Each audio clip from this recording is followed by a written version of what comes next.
I'm smoking pot. I got my dick out. And I'm thinking about you. And I'm thinking about you. I'm smoking pot. I got my dick out. And I'm thinking about you. Just you. I got my dick out. And I'm thinking about you.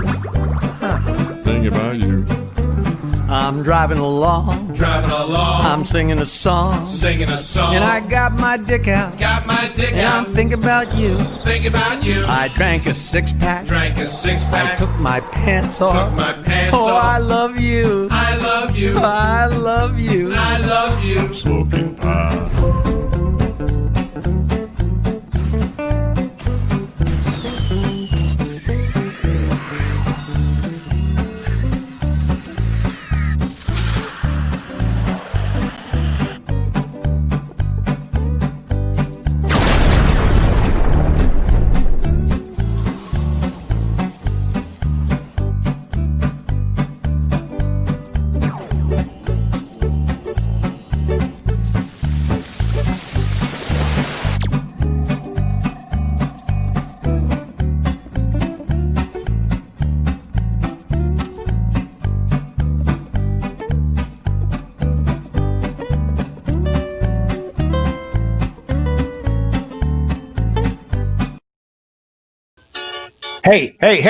Hey, when are they going to make one of these masks that don't smell like bad breath?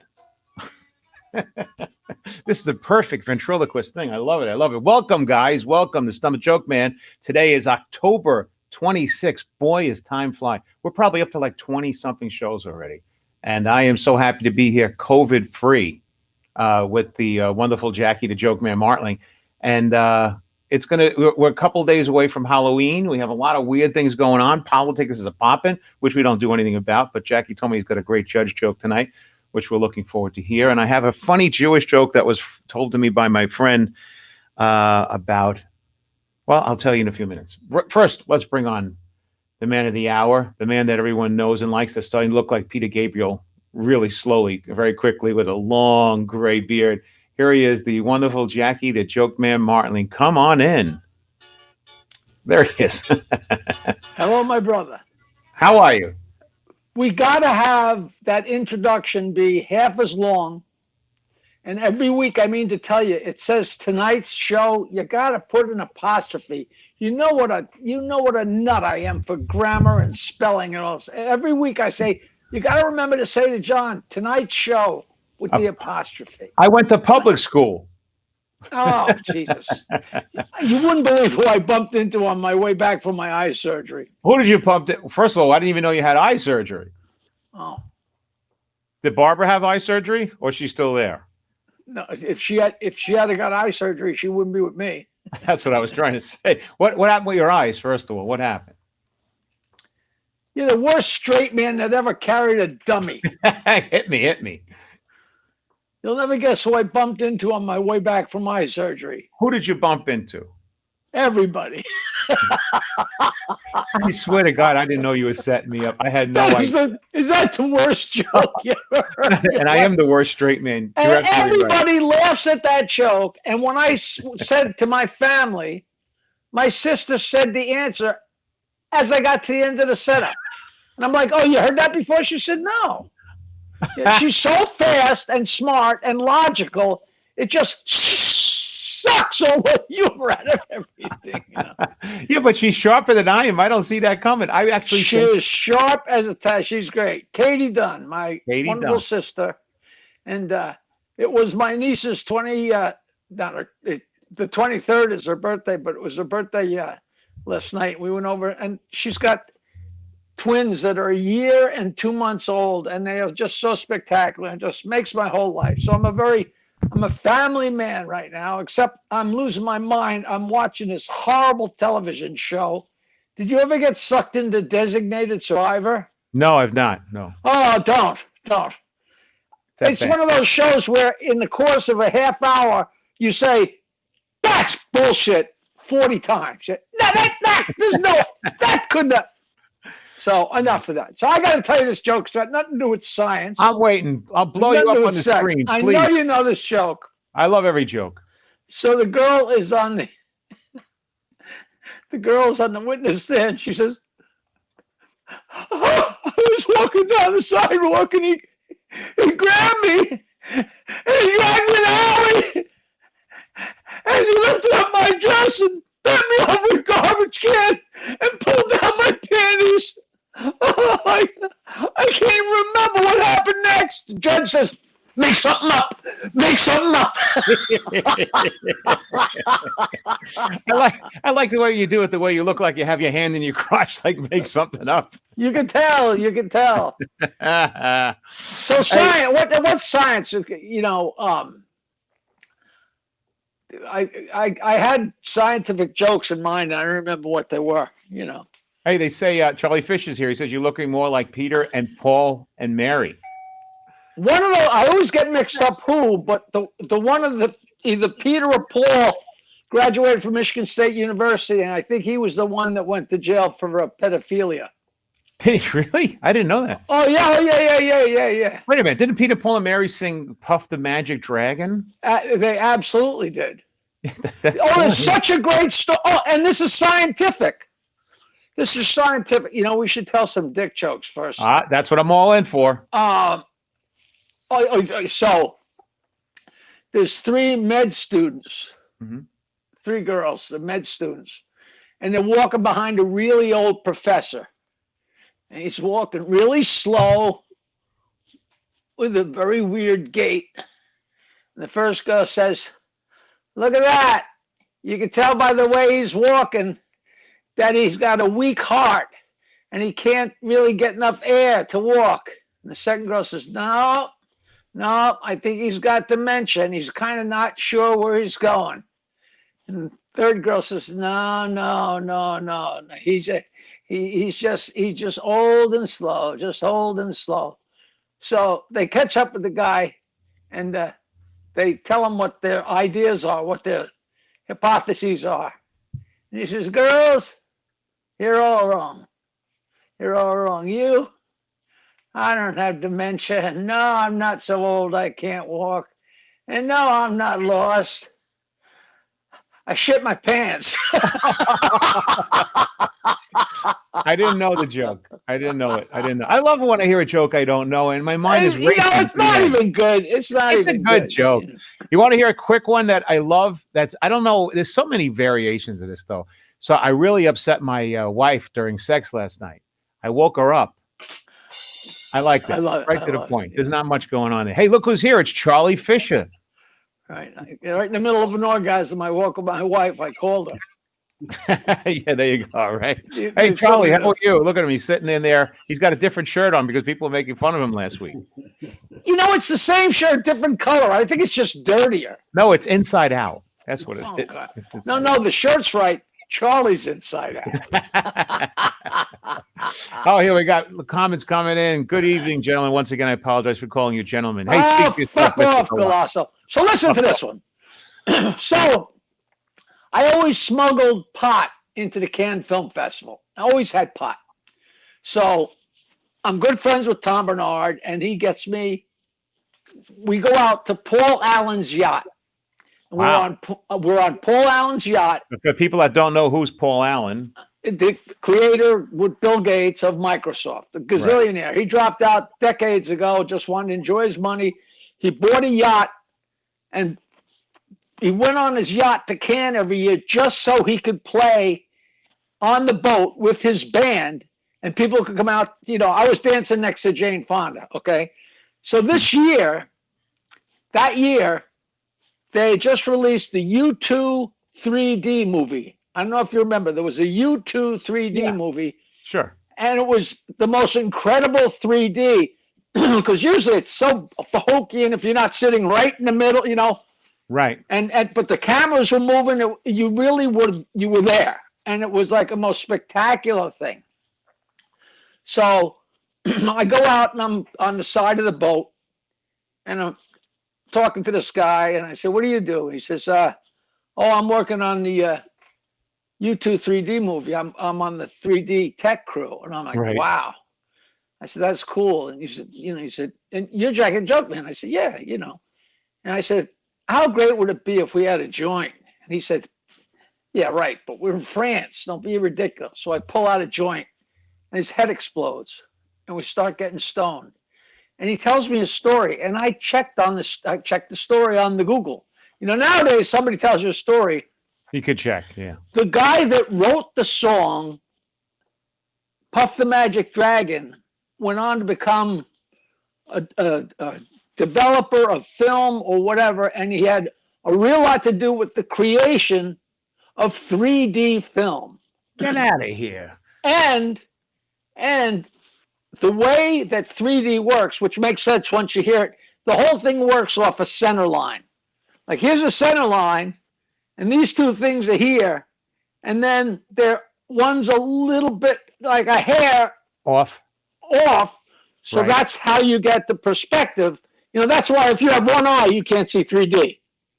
Yeah, I remember when you look at 3D without those glasses, you could see it. It's like overlay with two different, like right, three colors, right. like two red, different green, things. and blue or something. But they all go off a center line. Uh-huh. And in homage to that guy who helped create 3D movies, that center line is called Honolulu. Do you know Puff the Magic Dragon? Inland called Honolulu. So the center line in 3D is the Honolulu line. How great is that? Is that the most worthless trivia you've ever heard in your life? No, it's actually very cool. And the other interesting thing is that you're on a boat with Paul Allen smoking pot with a guy telling you a story that as you're smoking, you're going, yeah, this is good shit, huh? Come on. And meanwhile, we're smoking a joint, and I hear a guy go, "Joke Man," and he comes over, and it was the guy Adrian from the Five Guys. You mean we actually interviewed him on the show. Are you talking about Entourage? Yeah. Okay. Right. Adrian, not Adrian Brody, Adrian somebody.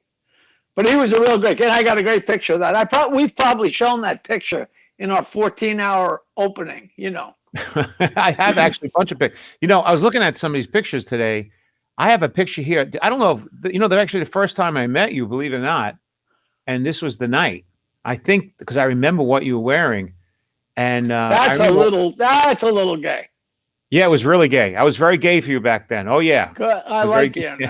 Yes, very much so. There you go. Unfortunately, I was with Galasso. Oh, look at it. Look at that coat. Oh, look my at that God. checkered coat. Oh, you know what? This is probably 1992. Something like that-ish. I've been working with a guy who's so good at fixing stuff. He shoots all the stuff I do.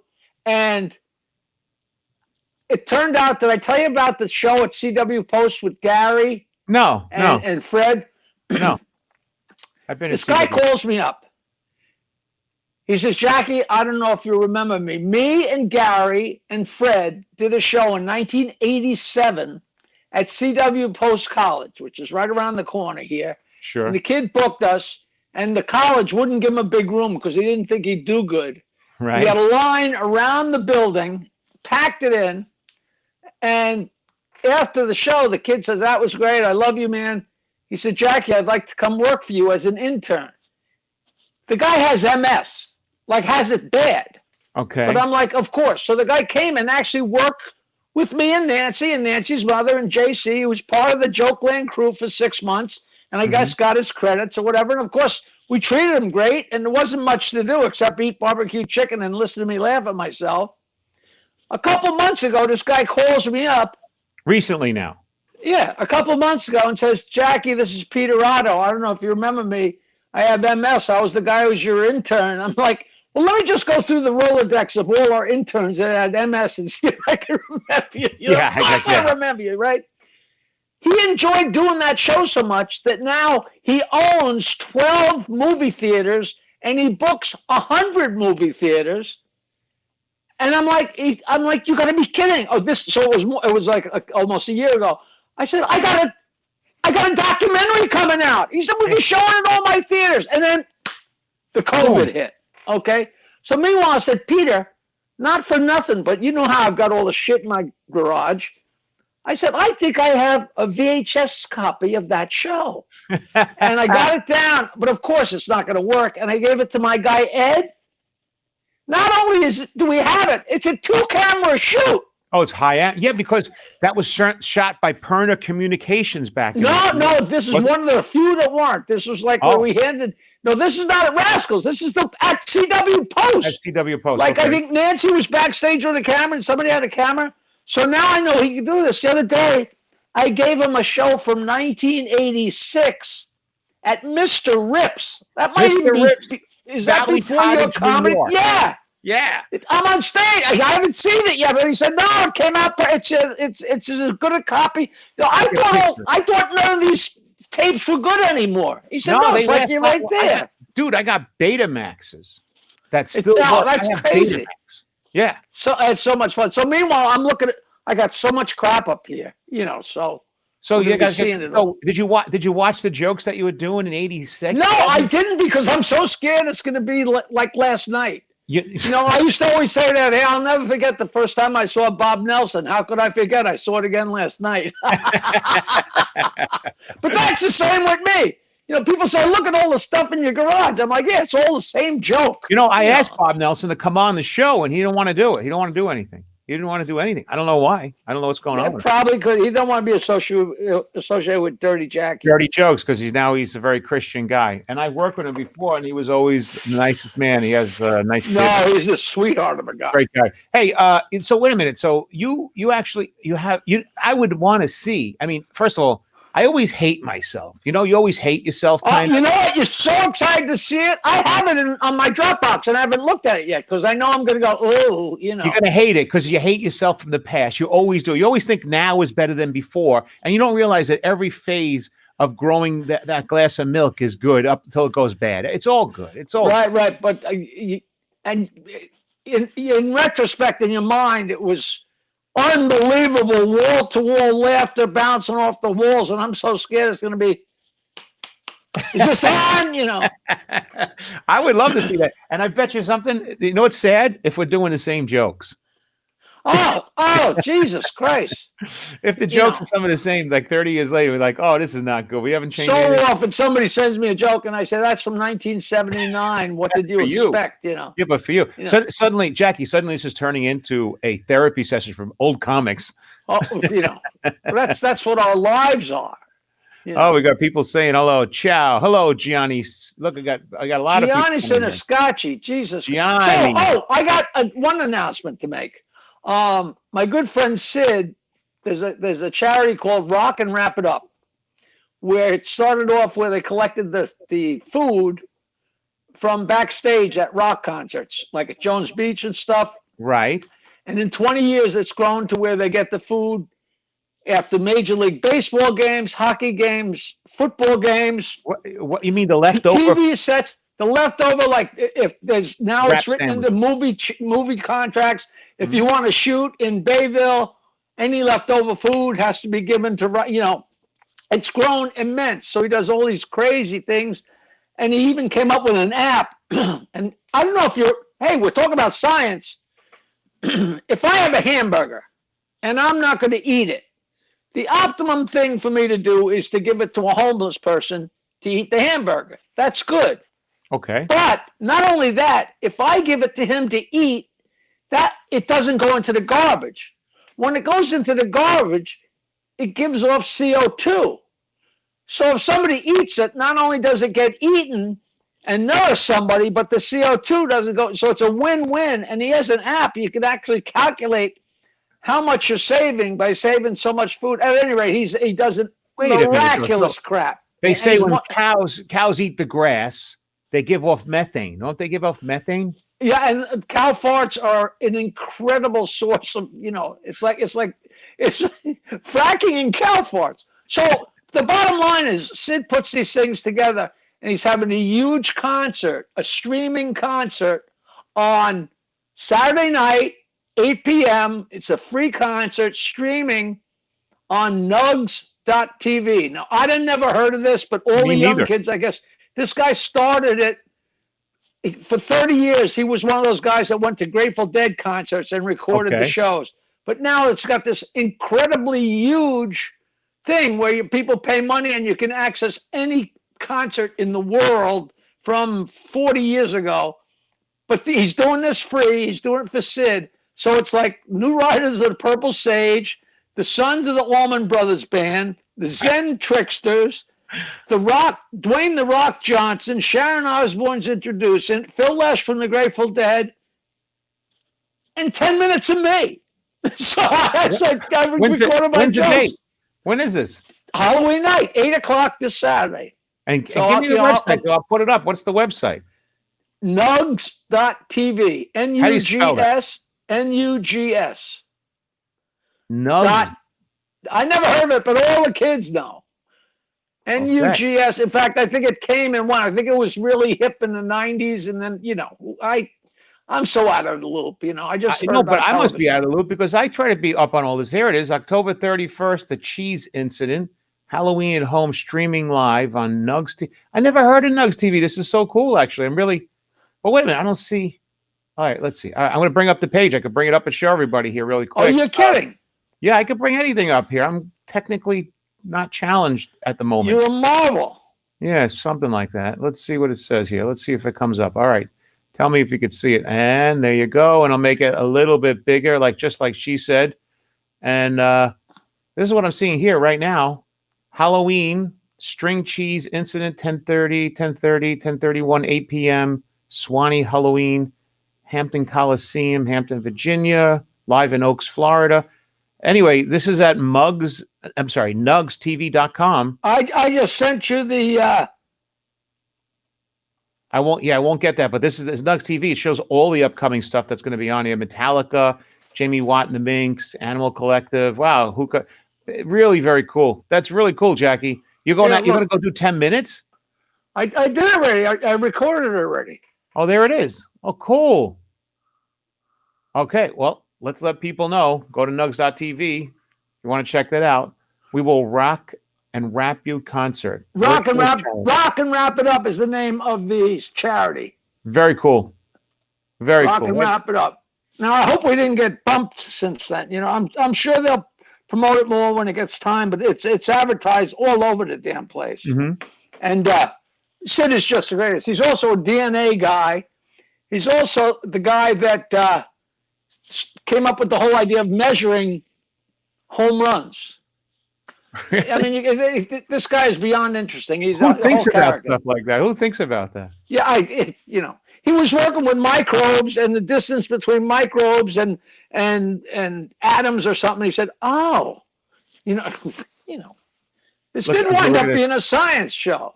Dangerfield is closed, so the world is really coming to an end. Did you ever? I worked Dangerfield a few times, but I heard it was going to reopen. That's what I heard.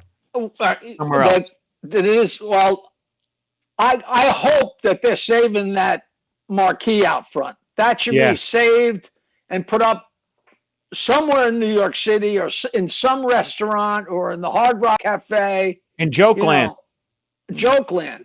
Stick it in there. But I heard they were going to reopen later on under another location because this place, they couldn't work with them with the money and all that or whatever. But when they do that, the beginning of the end. Yeah, the second wave never lasts. No. I don't know if it's closed already, but it was still being run by Tony Bavacqua, who was there when I first started hanging with Rodney in 1979, 1980. I remember. It's the same guy. I also remember being booked there from Linda at Coastal Entertainment for spots. And I remember going in the very first time I went in there, I couldn't believe it was dark and dingy. There was red velvet little lamps on the tables, and you couldn't see the audience when you went on the stage. There was a piano to your right there. And I remember it was like, it's real nitty gritty comedy. Yes, I know you're out there. I can hear you breathing. Yeah, I love it. I actually liked it, though. I really did like it. Oh, it was just wonderful. You were there a lot. Do you know the story? Stop me. I know you've heard this. I don't want to stop. But here for everybody else. We have Rodney once in a while would call up and run something by me. Not all the time. But I was telling the story that I'm about to tell you to a few guys at the Friars Club. We're sitting there at a table over lunch, and I was telling we're telling Rodney stories. I said, one time Rodney called me and said, "Listen, I got a joke here. I think it's pretty good, but I don't know. It might be too strong. I need a judgment call, Jack. Tell me if this is too strong." I get no respect. I got a parrot calls me Jew bastard. I said, well, I don't know if it's too strong, but it's the funniest thing I ever heard. And then I said to these guys, I said, to tell you the truth, I don't even know if it ever made it into his act because we weren't that close. So. And, you know, so 2 seconds later, Dick Capri, you know who that is? Of course, I asked him to comedian. come on the show. He hasn't returned my call. I think he's. He comes and leans over the table and he says, I got to tell you, not only did that joke make it into Rodney's act, that was his signal joke. Really? So when he was on stage at Dangerfields, if you were in the dressing room, which was right below the stage, and there was a little speaker in the dressing room, and you were in there getting a blowjob or fucking some girl, if you heard him do, I got a parrot calls me Jew bastard, that meant pull your pants up because that's his last joke. He's on his way down. Which I told the guys I'm having lunch with, it looks like I set that up, but I didn't. Dick just happened to be within hearing distance. Oh, how many of the stories of, I remember going into, it was so funny. I remember the very beginning when I first started working. Matter of fact, Bruce was the MC at was the house MC. He moved to Pennsylvania. Bruce who? Bruce. Where? At Dangerfields. Stand-up you mean comic. David Heenan? No, Bruce. He had gray hair. Smirnoff? No, he's a young guy. He had, I'm forgetting his name. Bruce something. Nice guy. He was the head of the PCA, the Professional Comedians Association, in the early '90s. Bruce something, whatever. But I remember going into place. Are you sure you mean Bruce? Yeah. The PCA. There was a lot of PCA members. Yeah, there was. That was so early on, man. Well, I think I was number 6. Where they're everybody's trying to get a little bit more money. You sure it wasn't Bruce Smirnoff? No. I got the guy's picture. I can see his face in my mind's eye. Just forget his last name. I'm sorry, I forgot his name. I mean, I haven't spoken to him in a long time. He's a stand-up comic. He still does comedy, and he's in Pennsylvania. But anyway, I just remember going into seeing Bruce, and you know, I remember there was like Asian people coming off the bus right over there on First Avenue, and they would come off and they'd go, "Where's Rodney?" They would come in like, "Where's Rodney? Where's Rodney?" They thought they would go walk in and Rodney was going to be there every day, and he wasn't there. I know, it freaked people out, you know. It was a great time, though. It was a great time. So listen, let me ask you a question, because we're missing some jokes here. But before I even go into, because you and I could always go 100 miles an hour over silly things, but back in those days, I was looking at this picture and I was thinking about this today. I remember this photo. I'm trying to find it right now. I remember this photo. Here it is. I'm trying to remember this photo in your gay jacket here. Mine was worse. It was green with a high collar. But I worked at, this was West Orange Rascals Comedy Club. Right. Turner Communication was doing this. Is the first he time shot everything. First time you and I met. First time we worked together. Probably no brainer for you. You were probably on the Stern Show at the time. And to me, this was a big thing because they were taping. It was very big for me. I remember thinking, oh, boy, this is so great. And that night, I remember you were backstage. You were napping in between you were like this. Oh, I'm sure, man. I've been up since 4:30, you know. Yeah, I remember. And then when I got done, I remember I came off. I was like, thank you. Good night. And they said, don't leave until Jackie comes back on the stage. And I was like, good night. Thank you. Thank you very much. You've been great. And they were like, somebody had to go to the back room in the green room and go, Jackie, he's done. And you came like, hey.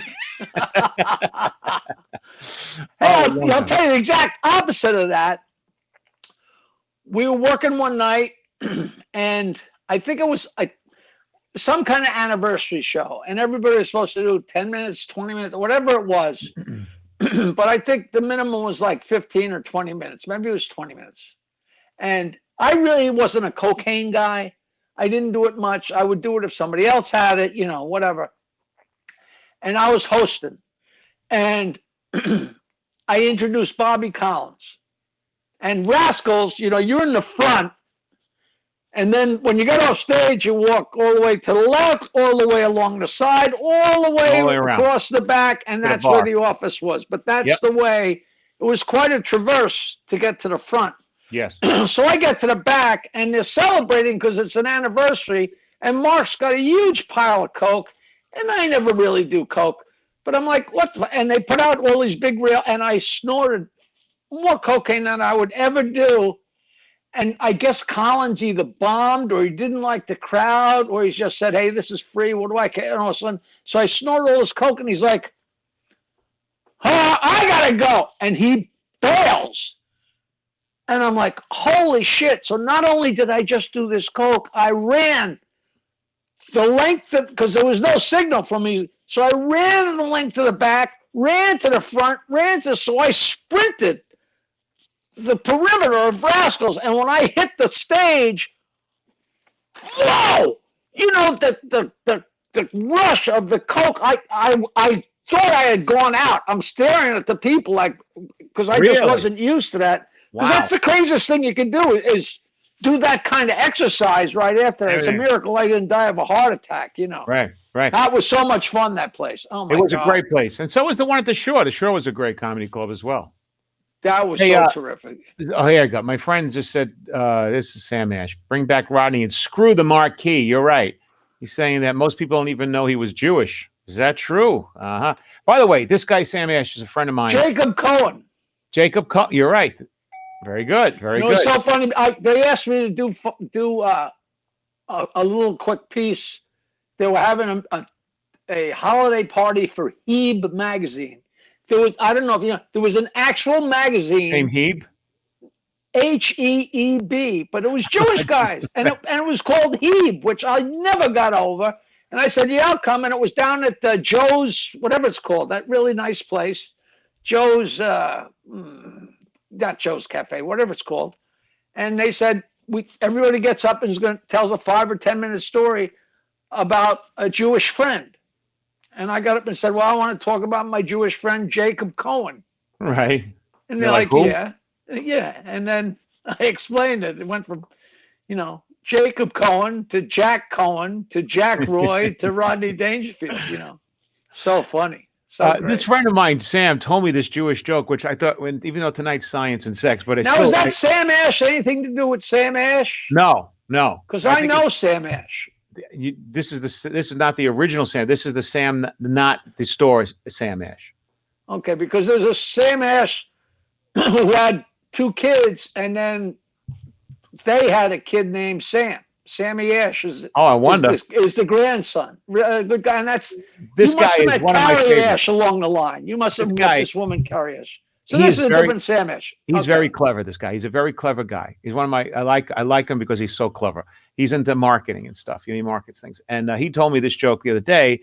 And I remember, and you know how you get a joke in your head and it becomes like your favorite joke of the week kind of thing. You just do it 100 times everywhere you go, and then it becomes like embedded, and then it gets pushed into the back. So that's what happened with this joke. And tell me if you heard this joke, because I never heard it. And I thought it was cute. And it's like, I guess it's a variational joke, but so there's these 2 little Jewish kids. They're 10 years old. They live in, let's say, a very conservative. You know where I'm going already? No, not yet. You just started 20 different jokes. Go ahead. So let's say it's Shelley and Yitzky. All right, they're 10 years old and they think they're in love. And the father of Shelley is a rabbi. So the little boy says, I want to talk to your dad. And he goes over. He goes, Mr. Levine, I want to marry your daughter. We're in love. And he goes, the father doesn't want to laugh. He's like, he holds back and he says, all right, before you let me ask you a question. Where are you going to live? And the little boy goes, well, Shelley has a very big bedroom. We'll live in your house. So he's holding back his laughter and he goes, all right, what are you going to do for money? And he goes, well, I make $10 a week in allowance, and so does she. That's $80 a month. And he's like thinking, this kid's got it. All right. Well, he's one more question. He goes, what are you going to do when the little ones come? And the kid goes, we've been lucky so far. Yeah, that's great. Do you know that joke? Yeah, in a matter of speaking a million different ways. But that, I love that joke now. That's like my joke of the week. It's an 8-year-old kid says to the barmaid, give me a beer. Kid, what do you want to get me in trouble? Maybe after the beer, It's the same crap. How about this one? I go to get my teeth cleaned, and the dentist goes, are you ready? It's going to hurt a little bit. I said, okay, I'm ready. He goes, I'm fucking your wife. I don't know that. That's great. Oh, I got you one. Thank God. That's Thank great. God. You got me. God. Jackie, I have to drill. Go ahead, Doc, but you hold my testicles. I know them. We're not going to hurt each other. All Now, you know what about the guy that goes into the dentist's office, sits down, pulls down his zipper, and takes out his cock? Yeah. And the dentist says, what are you doing? I'm a dentist. And he says, There's a tooth in there. You know, there's never another gets old. version of that where an old lady goes there and pulls up a dress, and he goes, "There's teeth in there." Her husband's teeth. You know, there's another guy just wrote here in the check. Let's see, it says, "Look at that. Look how nice." Chris is going. Just checking, Jackie. You're the best. Sending you a big hug. That's so gay, and I will take it. Every goddamn person that watches your shows, their names end in a vowel. You know, I did a roast for that guy that was the mayor of West Patterson at the Brownstone. And I sat at a table with 12 guys, and I swear, and I'm not even exaggerating, there wasn't one guy at the table besides me whose name didn't end in a vowel. You know, Really? it was, you know, Paul Borghese and you know, all of them, you know. I just did a party, a wedding the other night in Staten Island at the Richmond County Country Club. Everyone was real mobbed up Italian. I don't want to say who what, but at the end of the show, a guy comes over to me and he goes, "Dude, you were so funny." He goes, "You ever hear this joke?" He goes, I heard this joke." He goes, when I got arrested, when the cop put me in the car, he's a big Irish cop. He threw me in the car and he told me this joke. He says, I had cuffs on. I'm thinking, I think that's part of the joke, but he's not. He's telling me he was, and looking at the guy, I could tell he was arrested probably many times. He's painting the scenario for you. Yeah. He goes, so this big Irish cop, he throws me in the car and he says to me, "How come Italy is shaped like a boot?" And I said, "I don't know." And he goes, "Because you can't fit that much shit in a shoe." Now, the Irish guy told that to... After he arrested was the an Italian Irish guy. cop. Oh, that's great. You can't fit that much shit in a sneaker. Oh, I never heard that. I thought it was funny as hell. I thought it was great. And you know something? It's burnt. It's whoop, there goes my thing. It's burnt in my head forever. Oh, here's I'm out of focus. There you go. I'm way out of focus. Look at that. Whoa. You know There what? you go, That's I'm the back. Italians getting even with you. Here you go. So Jack, You know why there's shit on the altar at an Italian wedding? why? To keep the flies off the bride. And now we're gonna get complaints now. That's okay. I told you I did Vinny. Oh, that was last week. I did Vinny's podcast before yours last How week. was it? You know, it was great fun. You should do that. You should do that. He hasn't asked me. I probably would. I mean, I love Vinny's. They're all good. They've always been good to me, you know. He would love to have you. No, when did I do it? I thought I did it just before this.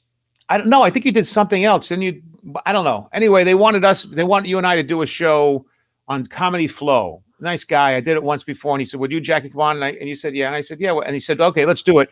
I emailed him back. I said, "Yeah, we'll do it." And he goes, "Well, it's Monday night at 8:00. I said, "That's when we do the show on Mondays at 8. We have to do it." And he goes, "All right, I'm going to get back to you about a different time." All right, okay, we'll do it. By the way, look who's here. Charlie Fisher, same shirt, inside out. He's there. Jesus. How are you, Charlie? Charlie, we'll bring him in. How are you, Charlie? I'm well, thank you. He was on the phone with the Friars Club tonight. You know, I guess they're reforming. They didn't. He knows what happened. Me. What happened, Charlie? The Friars Club tonight the Friars Club tonight had a what? And you were going to find out what happened. Tell us. So it was a 2-hour Zoom call, and they have 500 members now. They're going to be back in business, hopefully in January. They hired a marketing company to promote the club.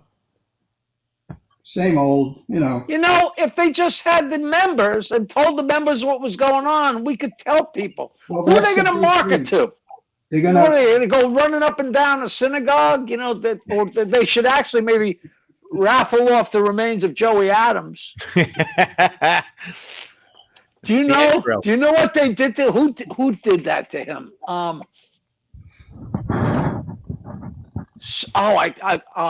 not sure who did it. I wish I could remember, but there was a picture of Joey Adams somewhere in the Friars Club, and somebody put up like a Riverside Chapel business card and wrote "coming soon" when Joey was still alive. Charlie, Sam said, who did they hire as the marketing company? That's what he does. He does marketing. Oh, Concept One. Concept One. And when are they reopening the club? Next year. They don't even know. And who's paying for it? That's my question. Well, the insurance company, the Travelers Insurance, paid them a lot of money for the floods. Yeah.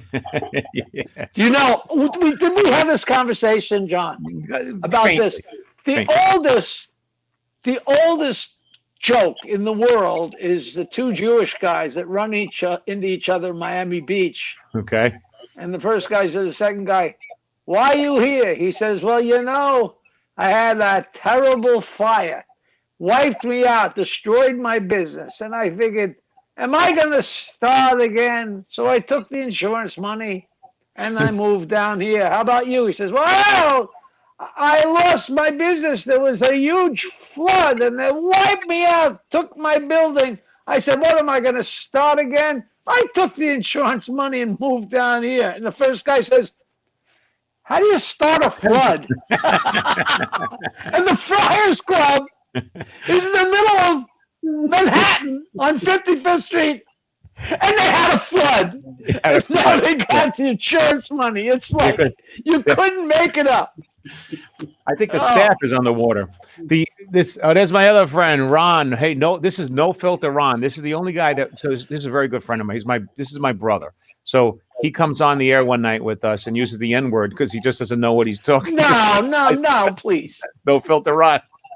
His natural speaking is worse than your Rodney joke. Oh, gee. Which, by the way, to give Rodney a chance joke, can we do this in the environment that we live in today? Are we allowed to do these jokes? It's so stupid. But it's insulting. But every joke is insulting. Every Polish joke is insulting. Every blonde joke is insulting. It's like if nobody gets hurt, it's like, but you're not insulting one person. You're going right across the board. I was thinking about jokes are the perfect thing for this kind of, if you're doing observational stuff, you're taking something that's wrong and talking about it and maybe getting laughs, but it's still all wrong. When you do a joke, you create a horrible situation, you make fun of it, there's a laugh, and then the whole thing goes away. So it's a self-contained bubble and it bursts and it's gone. By the way, I like the self-contained bubble expression. That's actually a very good analogy. As opposed to, talking about, the Cross Bronx is so dangerous. There was an accident, blah, blah, blah, blah, and you get done, and the Cross Bronx is still dangerous, So I figured what I would do is take out my dick. So that's why I have my dick out, just like that guy on the Zoom call. What else is Congress. New? Jesus Christ. By the way, I love this. I love the song. Hey, speaking of taking out your dick. So let me just get back to this a second. I got a picture here, and I was looking at this picture. You don't remember this night, though. I'm sure you don't. Well, I did the Rascals. First of all, the Rascals Comedy Hour, I hosted for an entire year, and I know that was one of them because they used to do my hair. My hair would never have looked like that unless somebody poofed it up before the show. So that's, I can tell right now. I can see. How about this? The girl that did that, Linda Romano, she passed away. Her little sister, I'll think of it. Romano. Now, is that Bobby Woods and? That's Dave Hawthorne and me and Bob Woods. There was Bob Nelson and Eddie Murphy and Rob Bartlett were in a group together, put together by King Broder, who was a booking agent, a mobster booking agent from Long Island. He wasn't a mobster. Of course he was. And he created the identical triplets, the joke being Eddie was black, and had a lot of success with them. And after Eddie went big time, he ignored King, and King sued him for $1 million or a couple million, and he got the money because I remember he signed them up. He signed everybody up. He bet every horse in the race, and of course you're gonna have a winner. So then he wanted to make lightning strike twice, which is so funny. Billy West used to say the definition of Hollywood is a bunch of people standing around and lightning strikes, and everybody runs over to that spot and waits for it to hit again. God, is that the truth or what? Is that great? So he puts me and Woods and Hawthorne together. Right. And the greatest 2 days of my life were the three of us getting drunk in my mother's attic, the first Joke Land, trying to name the group. And we had a list. I wish I could find it. And we had 2 pages of the worst names. We wound up being the Rolling Clones, which is just so bad. But my favorite out of all of them was The three must have beers. Did you guys do like a little tour together, or you just did 1 or 2 gigs?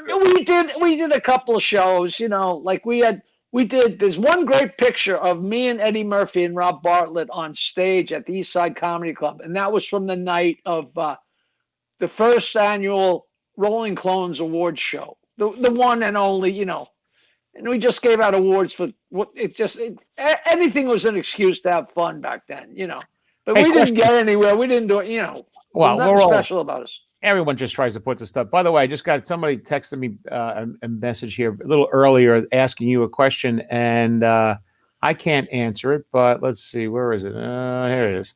Ronald Ford. Did Joke Man write anything for Bob Levy, which, by the way, is spelled incorrectly, but okay. No, but yes. Yeah, I know where you're going because I know this story. Bob has told me many times. Yeah, because when I started on the Stern Show, I was working 1 day a week on Tuesdays at WNBC in the afternoon, and I wasn't getting paid. And I got the bright idea, and I said, "Hey, Mark, I know that you have an open mic night. Why don't you make the open mic night on Tuesday and let me host it? I can promote it on the Howard Stern Show, and you can pay me even if you don't get many people in here because it's worthwhile to you to get Rascals advertised on." And the Howard Stern Show wasn't big or fancy or crazy, but it was NBC AM radio, no matter what. So I hosted open mic night. In fact, I have a bunch of 3/4-inch tapes. The old 3/4. Yeah. Now I know they probably work. I have them too. I have a couple. But I have most of the nights there were like 10 people in the audience, 30 people. Really? Wow. But I always had the same. There were maybe 10 auditioners, but it was mix and match. You had this 10, and then next week you had a different. Maybe 5 were the same and 5 were different, and some people came back once a month. But it was always fun. And the first time that Levy came on stage, he went on stage, and he was so disgusting. He was. And then the next week, when he was there and he was going on again, I introduced him as Reverend Bob Levy. And then years later, I see advertised Reverend Bob Levy. Oh, geez, I guess and it's funny. It gives it, it puts a whole tongue in cheek to being dirty, He was from Staten Island, and so was I at the time. And we were like, there was 4 comics from Staten Island at the time. This is like the late 80s, early 90s. And it was myself, Bob Gullub, and Jesus. Remember Bob, he moved to LA, and also Otto, who used to live down at the near St. George, near the theater over there. I think that we were the only 4 comedians in Staten Island, and Otto ended up moving out, and Bob stayed there for a while. I stayed there for a while, and Gullop moved to LA. And I remember, doing, I worked with Bob so many times that I could do his act verbatim, the whole 40 minutes verbatim from beginning to end.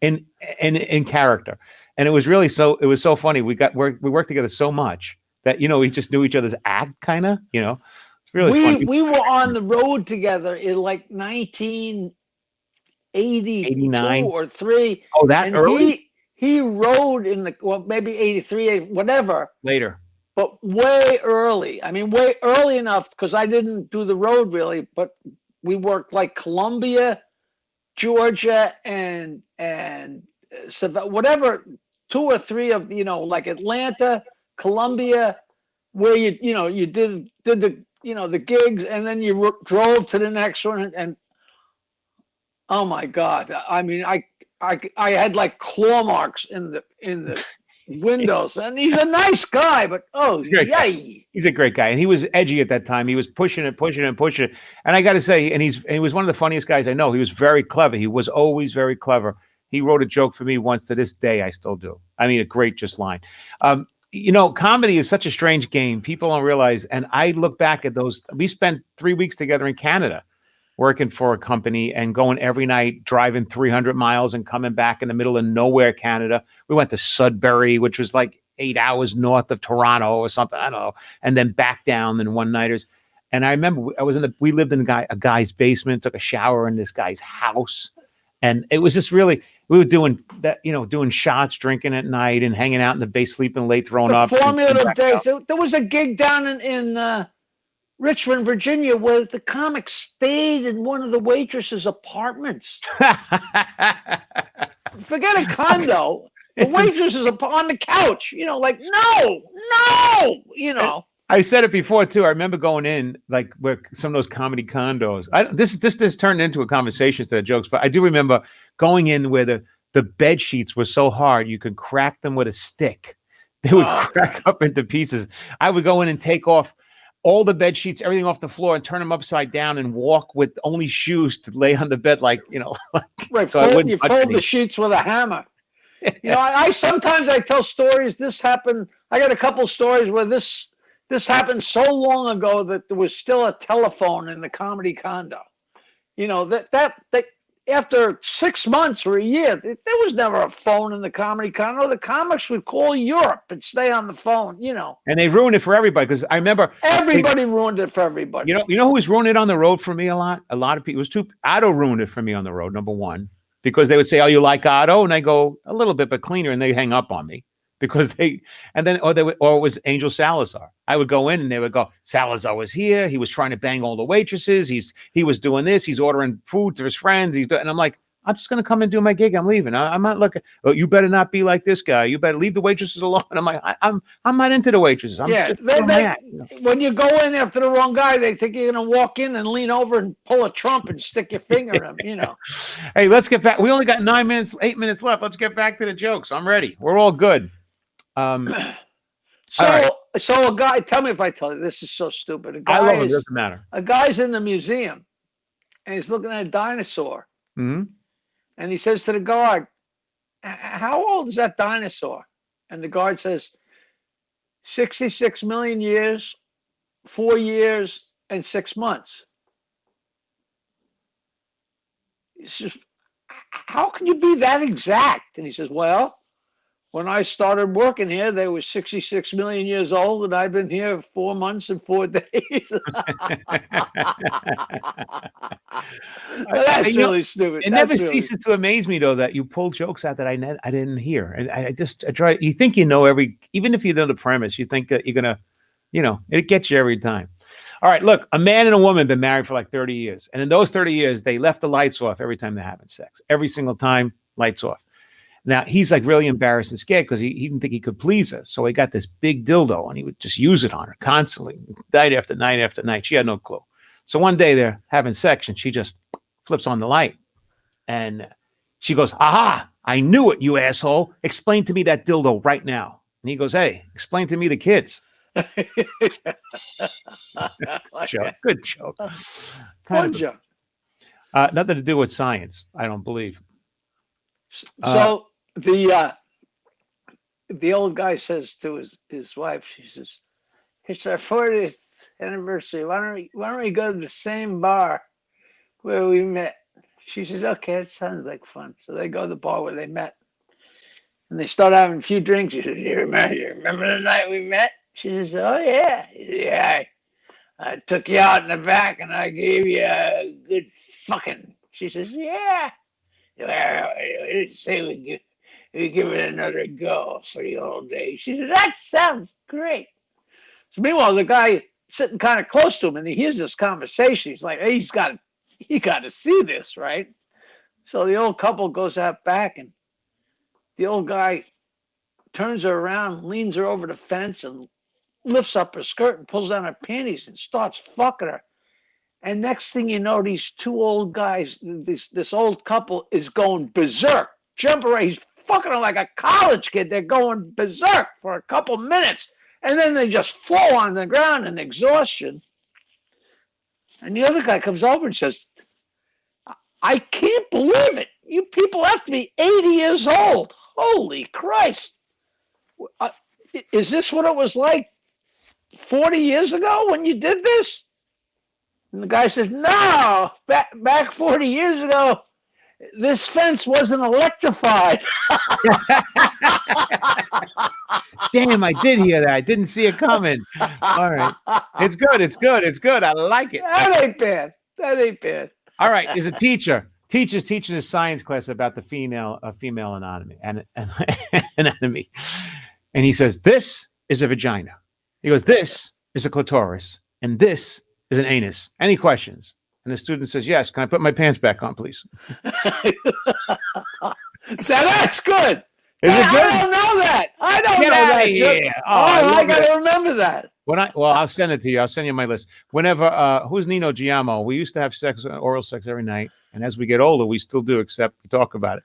Oh, I like that. That's No, good. It's good. Giamo. It sounds like a curse in Italian. Yeah, it sounds like you got the Giamo. Please stay away. He's got the Giamo. But Jack, we only got 4 minutes left here. I got more jokes. I know you do as well. And I'm looking here. I'm trying to think of something to do with the least bit to do with science. Yeah, science. When you told me the science, I was thinking like, science. All right.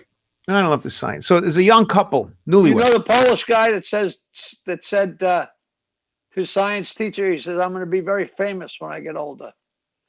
He says, "I'm going to invent a rocket ship and we're going to go to the sun."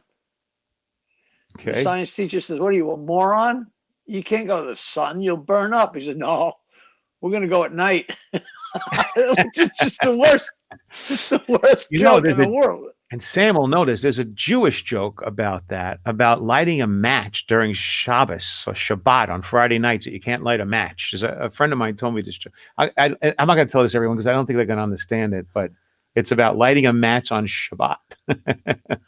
Yeah, you already lost me, and I'm supposed to know this stuff. No, you don't know all the Jewish traditions, do you? What about a good Halloween joke? What was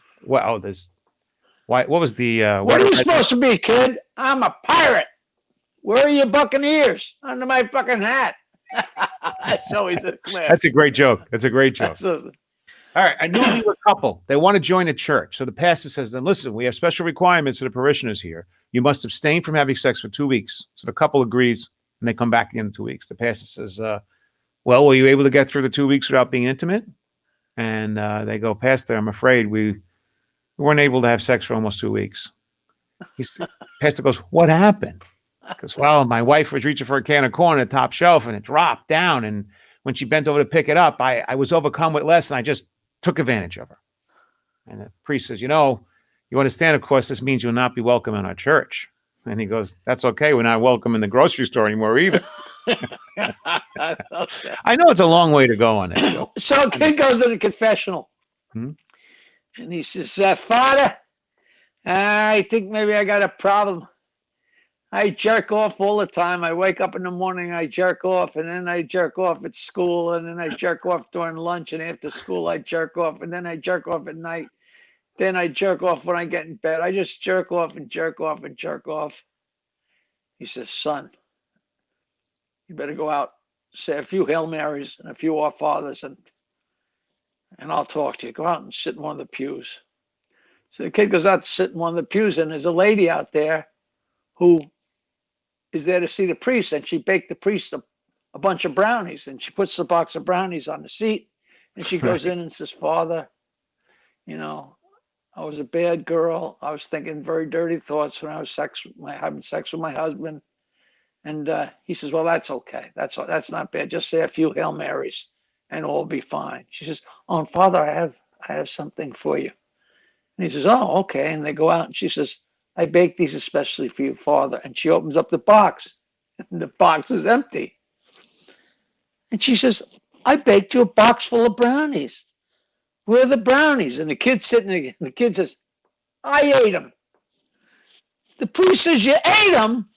Why'd you eat them?" He says, "I didn't have anything to do." The priest says, "Why didn't you jerk off?" I never heard it. My face felt red. I never heard it. It's great. Why didn't you jerk off? I'll be telling that at my next family party. With that away, Jackie, it's time. We got to get out of here. It's already Halloween night, 8 p.m. Halloween night, nugs.tv, nugs.tv. It's the new Riders of the Purple Sage from way back when I was in college. And okay. Phil Lesh and Dwayne "The Rock" Johnson, Sharon Osbourne, Ozzy Osbourne's wife. I guess she's famous on her own now. And the I guess it's the Sons of the Allman Brothers have a band, and they're also supposed to have Southland Avenue, who's a great band. And who knows? I was trying to help them get some other But bands. this is but I don't virtual. wanna- This is all virtual. They could just sign in. It's pre-recorded concerts from the past, but they're going to be streaming for free, one after the other. That's And I do like 10 Saturday minutes night, worth of jokes. Great fun. Halloween. This Saturday night, Halloween. And also cameo.com. I got you right there. Cameo.com, jokeland.com. Or if you want to see Jackie come personally give you a joke to your family, right? You or your family. You know, I just got a 5-star review. They wrote to me and they said, please keep it very clean because the children are probably going to see this, but get wild, but be clean. So I act like my nutty self and did like a couple minutes. I just got a 5-star review and they were like, I can't believe how funny that was. But it's John. It's so easy when you're just you're facing the camera. Just, you know, you're having a good time. You know. Yeah, I'm doing a corporate virtual on Wednesday actually and Thursday, and again, I just doing the clean jokes. As long as you get them really tight in your head, it's all really good. But me, the kid jerking off in the view is funnier than ever. Is that great? Why didn't you jerk off? All right, so we get you Just on the priest saying that is the whole deal. You know? It's great. Cameo.com at Jackie Martling if you'd like to get some of your personal ones yourself. You could also get me where, and by the way, if you like us, tell us in the comments, like and subscribe. And more importantly, also, anybody, I answer to every email. So if you want to email jokeland@aol.com, JOKELAND at AOL.com, and be on the lookout for what would you call it? It's not a sequel to my book because it doesn't come after. It's like a sister. It's a companion reader to my first. Companion reader, and thank you too, Charlie Fisher, for coming in here. We'll see you guys next week. Everything's been too much fun, and Jackie, have a great Halloween. You too. You too, brother. See you later. Take care, Charlie. Thank you. Thanks, Johnny boy. Take care. Bye-bye.